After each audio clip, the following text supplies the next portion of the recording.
আল্লাহ কোথায় আছেন? সর্বত্র। আল্লাহ কোথায় আছেন? সর্বত্র। এক প্রশ্ন থেকে জবাব আরো ছোট।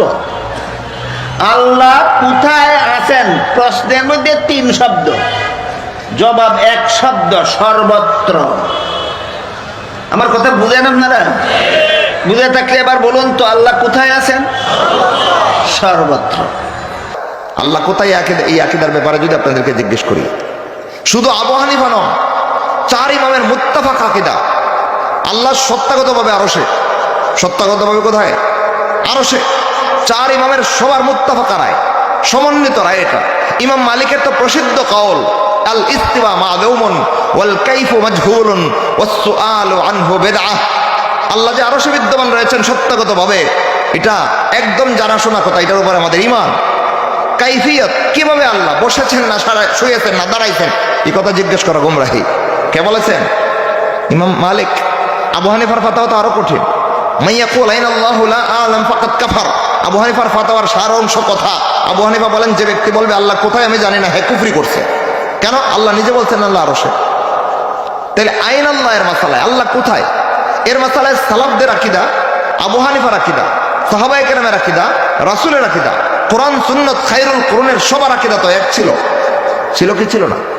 আজকে এসে আপনি ভিন্ন মত পোষণ করেছেন, কিন্তু নিজের ভিন্ন মতটাকে টিকানোর জন্য যারা সালাফের আকীদাকে ধরে রেখেছে তাদেরকে এসে আহলে হাদিস বলে ছুরি মারতেছেন। কোন ইসলামের শিক্ষা নিয়ে করতেছেন আপনি? শামসুদ্দিন যাহাবী রাহিমাহুল্লাহ ইতিহাস বিখ্যাত একজন মুহাদ্দিস, যার কাছ থেকে ইলমে ইস্তেফাদা না নিলে, যার কাছ থেকে হাদিসের ফায়দা না নিলে কোনো মানুষ মুহাদ্দিস বললে নিজেকে পরিচয় দিতে পারে না। এমন এক গুরুত্বপূর্ণ ব্যক্তিত্ব হাদিসের শাস্ত্রে শামসুদ্দিন যাহাবী রাহিমাহুল্লাহ। ওনার লেখা কিতাবুল উলুম পড়েন, আকীদার কিতাবগুলো খোলেন, সালাফদের লেখা কিতাবগুলো আনেন সামনে। তো তাদের লেখনে, তাদের আকীদা ইমাম আবু হানিফার আকীদা। আপনি এসে আবু হানিফার থেকে ভিন্ন মত পোষণ করেছেন, এটা আপনার দোষ, এটা আবু হানিফার দোষ না। আবু হানিফার সাথে যদি অন্য কারো আকীদা মেলে, এটা তো আপনার, এটা তো ওই লোকের দোষ না, দোষ তো আপনার। আপনার আকীদা গরমিল করছেন কেন? ঠিক কিনা ভাই? হ্যাঁ, এই কথা আমরা বললে আমরা আহলে হাদিস।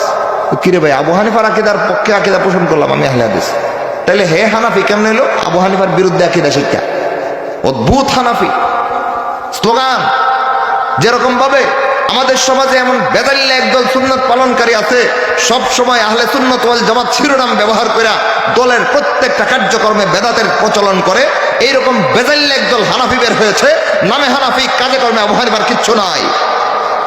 ওই লোকগুলোর সামনে যখন আবু হানিফার মাসলাক মানহাজ পেশ করা হয়, তখন সহ্য হয় না, প্রতিবাদ করার আর কোনো দলিল খুঁজে পায় না, পিছন থেকে জোরে দেয় আহলে হাদিস, আহলে হাদিস।